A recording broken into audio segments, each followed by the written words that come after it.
Hello dear students, part 2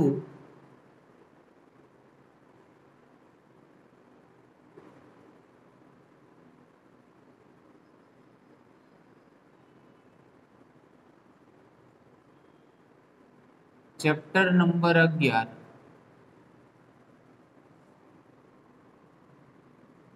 द्रव्यना उष्मीय गुणधर्म।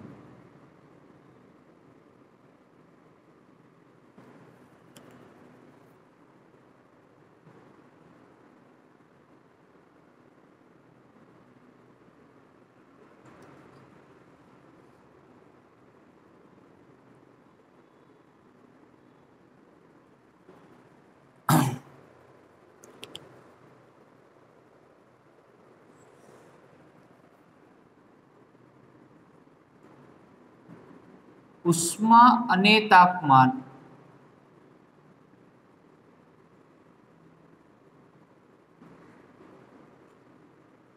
ए मानव जात माटे सामान्य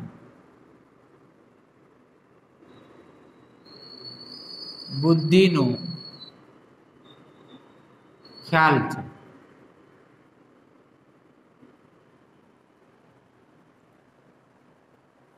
बे शब्द पर खास आपणे फोकस करवानुं छे। पहेलुं छे तापमान अने बीजो वर्ड छे उष्मा। तापमान अने उष्मा ने कोई चोक्कस व्याख्या ना होई शके, परंतु एवुं कही शकाय के तापमान अने उष्मा ए समग्र मानव जात माटे एक सामान्य बुद्धिनो ख्याल छे। बराबर, एने फील करी शकीए आपणे। उष्मा छे, तापमान छे, तो तापमान ने आपणे फील करवुं होय तो कई रीते करी शकीए? तो पहलो तमने टॉपिक आपेलो छे तापमान अने उष्मा। आ चेप्टर में पहलो टॉपिक छे जे आपणे भणवानुं छे ए छे तापमान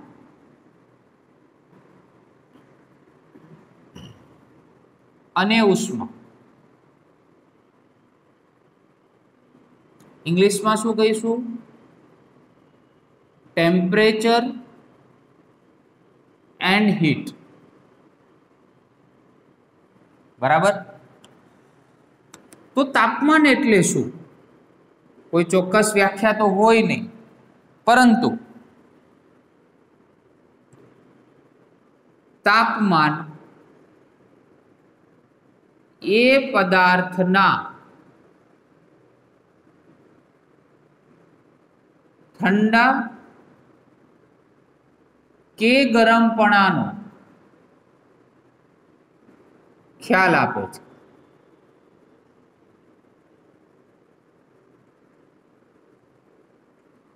कोई पदार्थ केटलो ठंडो छे केटलो गरम छे ए आपने क्यांथी ख्याल आवे? तापमान परथी ख्याल आवे। कारण के बे त्रण एक्जाम्पल लईए थोड़ो वधारे आइडिया आवे। जेम के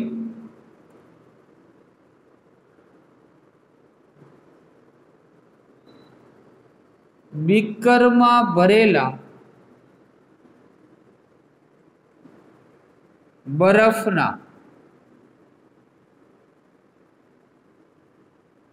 टुकड़ाओ समय जता पीगळीने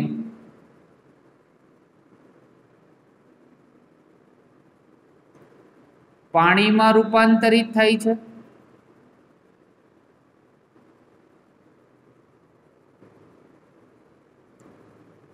अने पाणी क्रमशः गरम थाय छे।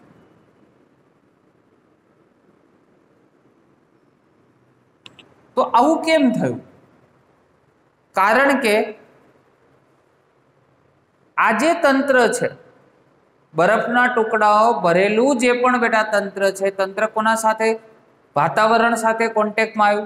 वातावरण गरम हतुं અને આ તંત્ર પોતે ઠંડુ હતું, તો પોતાની જે ઉષ્મા છે, બરાબર, વાતાવરણ છે એની ઉષ્મા છે એ આ તંત્ર તરફ આવી, અને આની અંદરનું જે ટેમ્પરેચર છે એ બહારની તરફ જવાનું બંને ટ્રાય કર્યો, અને બંને ઉષ્મીય સંતુલનમાં આવવાનો ટ્રાય કરે છે. અને જ્યાં સુધી બંને ઉષ્મીય સંતુલનમાં નથી આવતા ત્યાં સુધી બંનેમાં કોઈ આવી ઉષ્મા છે, બરાબર, એનું ટ્રાન્સફરિંગ ચાલુ જ રહે છે, બરાબર. એટલે બરફના ટુકડાઓ ધીમે ધીમે શું થાય છે, પીગળે છે, અને પાણીમાં રૂપાંતર થાય, અને ફરીથી પાણીને ઉષ્મા મળે એટલે શું થાય, પાણી ધીમે ધીમે ગરમ થવા લાગે છે, બરાબર. બીજું એક્ઝામ્પલ,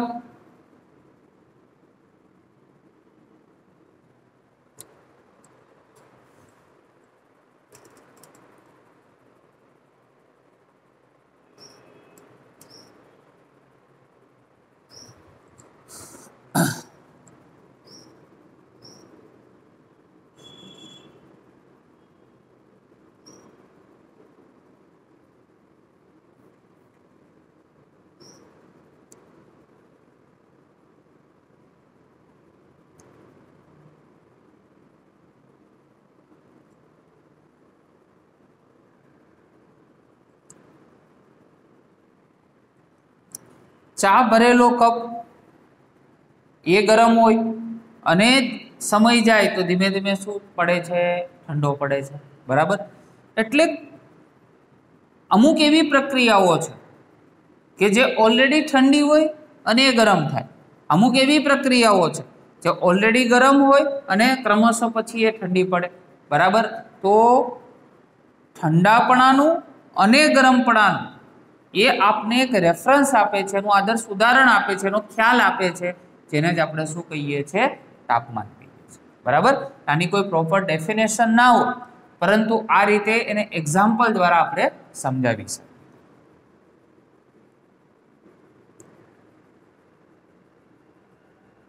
તાપમાનનું માપન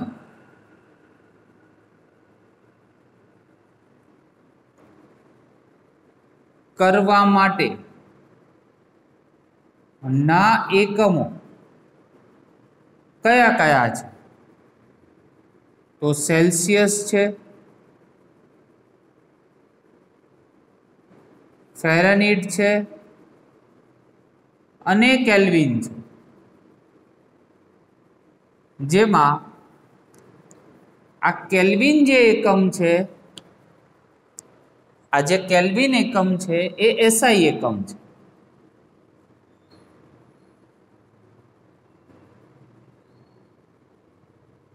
કેલ્વિન એ તાપમાનનો એસઆઈ એકમ છે, બરાબર. તો આ વાત થઈ તાપમાનની. હવે ચર્ચા કરીએ આપણે ઉષ્માની.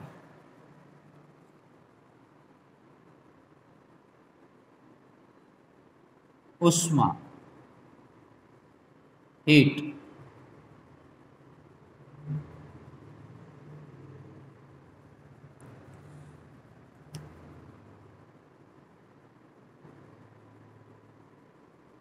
ઉષ્મા એ બે તંત્ર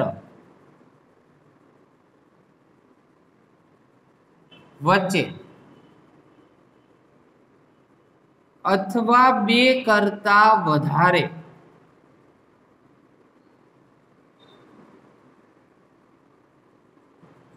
તંત્ર વચ્ચે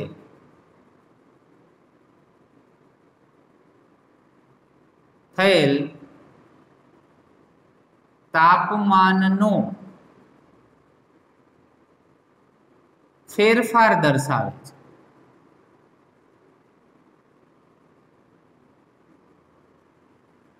બે તંત્ર વચ્ચે અથવા બે કરતા વધારે તંત્ર વચ્ચે જે તાપમાનનો ફેરફાર હોય એ દર્શાવે. એમાં બે કરતા વધારે તંત્રની અંદર તંત્ર અને પરિસર પણ સમાવિષ્ટ હોઈ શકે। સમાવિષ્ટ એટલે એનો સમાવેશ થઈ શકે, સમાવિષ્ટ હોઈ શકે। કેવી રીતે? તો આકૃતિ સહ સમજીએ। બે તંત્ર લઈએ આપણે, એ તંત્ર, અહીંયા છે આપણી જોડે બી તંત્ર,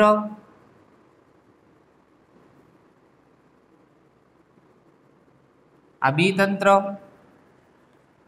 એ તંત્ર છે એની ઉષ્મા વધારે છે, કોના સાપેક્ષમાં? બી તંત્રના સાપેક્ષમાં। આની ઉષ્મા વધારે છે એટલે અહીંયા આપણે વધારે ઉષ્મા એટલે વધારે એરોઝ વડે દર્શાવીએ। બી તંત્ર છે એની ઉષ્મા કેવી છે? ઓછી છે એટલે એક એરો વડે દર્શાવીએ। આ બંનેને એક સુવાહક ધાતુના સુવાહક સળિયા વડે જોડી દઈએ છીએ। આ શું છે?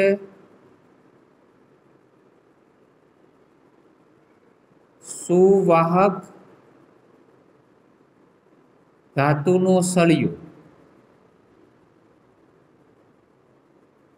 તો શું થશે?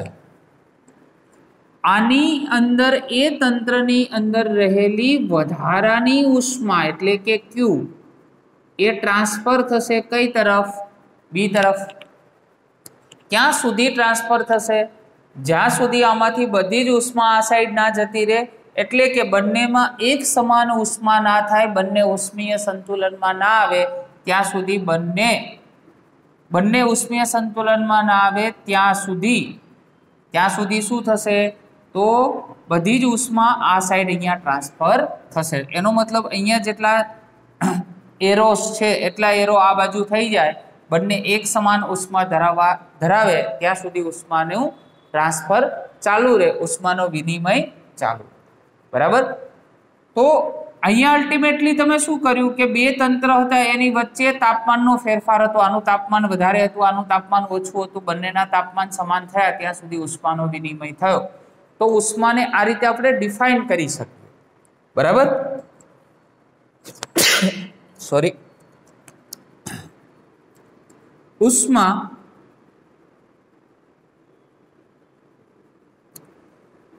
એ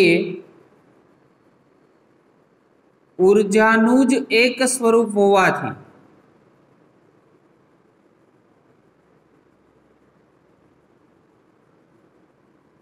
તેનો એસઆઈ એકમ જૂલ કેપિટલ જે છે। શું છે? કેપિટલ જે છે। બરાબર? તો આ રીતે આપણે ઉષ્મા અને તાપમાન આ બંને જે રાશિઓ છે તેને આપણે ડિફાઇન કરી શકીએ। બરાબર?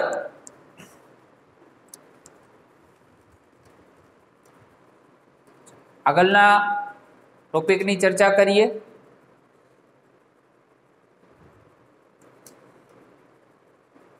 હવે જો તાપમાન તો આપણે સમજ્યા, પણ તાપમાનનું મારે માપન કરવું હોય તો કઈ રીતે થઈ શકે તેના વિશેની આપણે ચર્ચા કરીએ। તાપમાનનું મારે મેઝરમેન્ટ કરવું છે તો એ કઈ રીતે થઈ શકે? તો આગળનો ટોપિક લઈએ,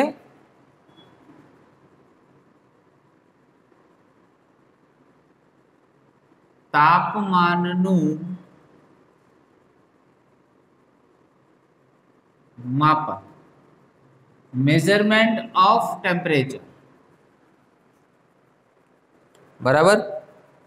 તો તાપમાનનું માપન કરવા માટે સૌપ્રથમ તો કયા સાધનનો ઉપયોગ થાય છે?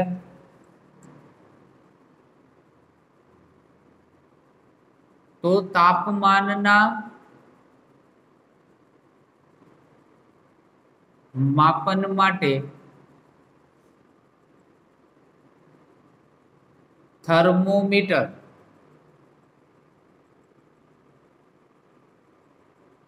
નામના સાધનનો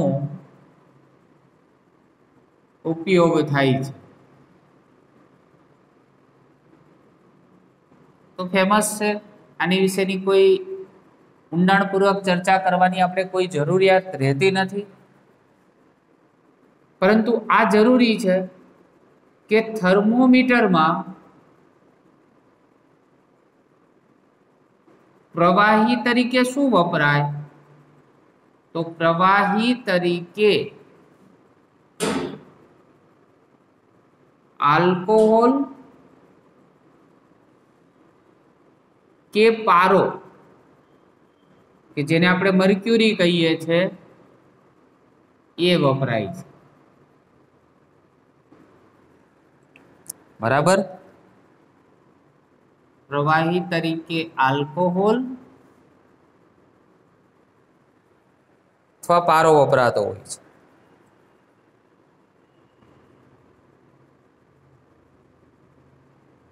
અહીં આપણે સેલ્સિયસ અને ફેરનહીટ વચ્ચેના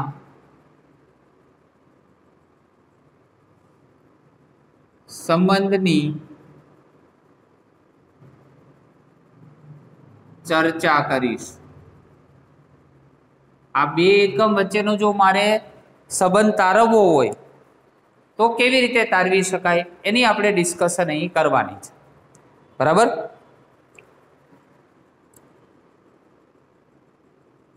તો આ માટે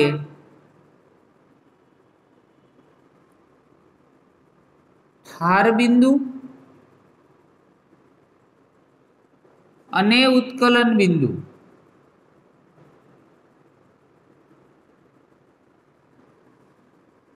(0°C અને 100°C ના અનુસંધાને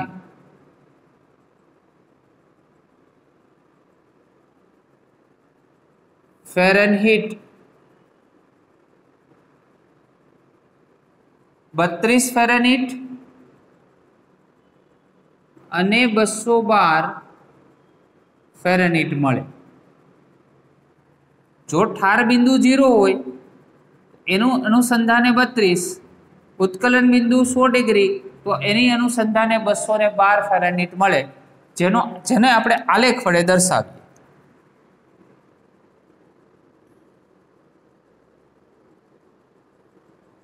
ચલો, તો વાય અક્ષ ઉપર આપણે લઈએ પહેલા તો ફેરનહીટ.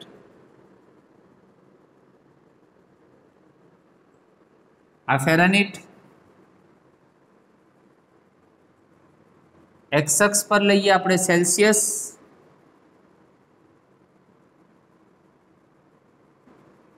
આ સેલ્સિયસ 0. અહીંયા જે પ્રમાણે આપણે ચર્ચા કરીએ પ્રમાણે 32 થી સ્ટાર્ટઅપ કરીએ અને એનો એન્ડ લાવીએ 212 પર. બરાબર? આ 0 થી ઓલરેડી છે, તો આનું ઉત્કલન બિંદુ એટલે કે 100°C. બરાબર? અહીંયાથી એક રેફરન્સ લાઈન ખેંચીએ, અહીંયાથી પણ એક રેફરન્સ લાઈન, અને આ 100°ની લાઈન છે, તો આ 100°ની લાઈનને આપણે જોઈન કર્યું. હવે જેમ જેમ આપણે વધારે ઉષ્મા આપતા જઈએ છીએ તેમ શું થાય છે એક એક્ઝામ્પલ દ્વારા સમજતા જઈએ. આ એક્ઝામ્પલ ફક્ત તમારી સમજણ માટે છે.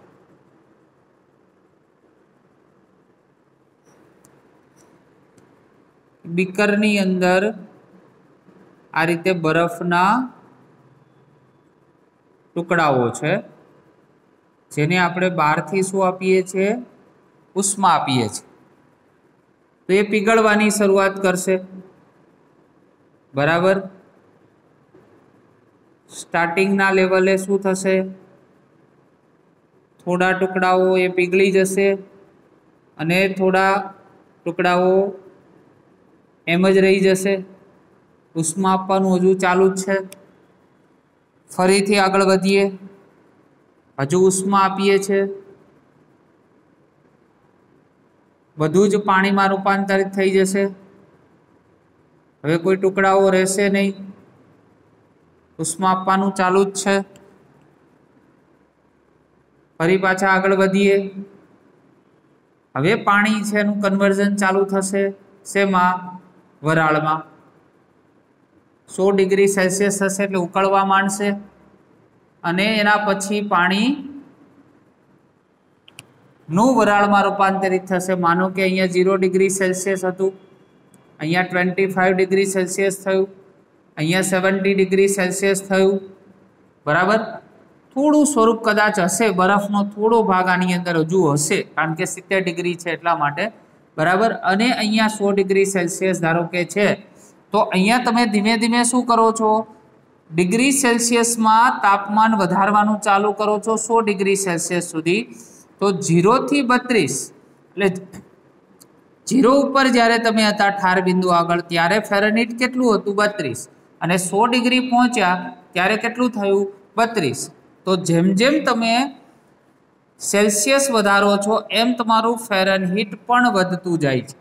એટલે આ ગ્રાફ તમને કેવો મળશે? રેખીય ગ્રાફ મળશે, સુરેખ ગ્રાફ મળશે, બરાબર। હવે આ બંને વચ્ચેનો જો તમે તફાવત લો તો એ તફાવતને શું કહી શકાય? તો ડેલ્ટા ટી ફેરનહીટ। 212 માંથી 32 કાઢો તો કેટલો મળે? 180 નો તફાવત મળે। અહીંયા 100 માંથી 0 કાઢો તો કેટલો આવશે? 100 જ આવશે। એટલે આ કહેવાય ડેલ્ટા ટીસી। એ તમને કેટલું મળે? 100 મળે ડિગ્રી સેલ્સિયસ, બરાબર। તો આના પરથી જ આપણે સૂત્ર બનાવવું હોય, બરાબર, બંનેના તફાવતનું સૂત્ર બનાવવું હોય તો આના પરથી જ આપણે બનાવી શકાય। કેવી રીતે બને? તો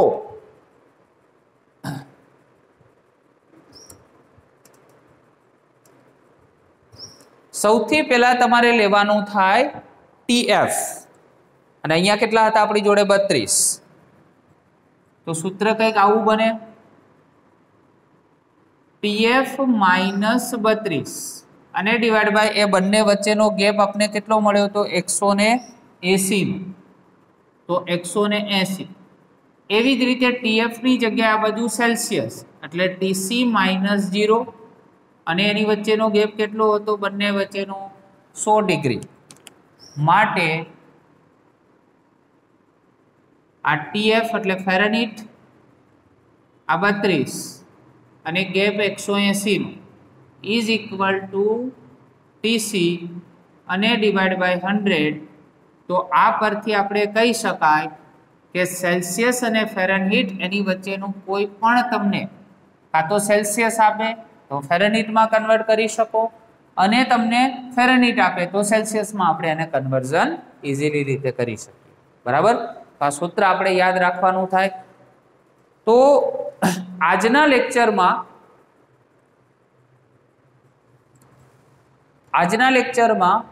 આપણે ઉષ્મા અને તાપમાન, બરાબર, એની ચર્ચા કરી। આ બંને એક ભૌતિક એક પ્રકારના ખ્યાલ છે, એની કોઈ પ્રોપર ડેફિનેશન ના હોઈ શકે, એનો અહેસાસ આપણે કરી શકીએ, એને ફિલિંગ્સ આપને આવે કે ભાઈ ચલો કોઈ ગરમ વસ્તુને આપણે ટચ કરીએ તો આપણે ફિલિંગ આવે કે આ ગરમ છે, કોઈને આપણે ઠંડી વસ્તુને આપણે ટચ કરીએ તો આપણે એટલી વસ્તુ ખબર પડે કે આ વસ્તુ ઠંડી છે। તો ઠંડા અને ગરમપણાનો એક ભૌતિક ખ્યાલ છે ફક્ત, બરાબર, જેની આપણે કલ્પના કરી શકીએ, જેની ફિલિંગ્સ દ્વારા આપણે એને સમજી શકીએ, એનો કોઈ પ્રોપર ડેફિનેશન હોય નહીં, બરાબર। પરંતુ એને તમારે મેઝર કરવું છે તો કયા સાધનોનો ઉપયોગ થાય અને એમાં કયા કયા પ્રકારના એકમ હોઈ શકે, બરાબર, તો એની ચર્ચા આજે આપણે કરી। અને તાપમાનને તમારે મેઝર કરવું છે તો કયા કયા એકમમાં કરી શકો, અને જો એકમ જાણીતા છે તો એની બંને વચ્ચેનો કયો રિલેશન હોઈ શકે, તો એ રિલેશનની બેટા આપણે આજે ચર્ચા કરી। Okay, thank you very much.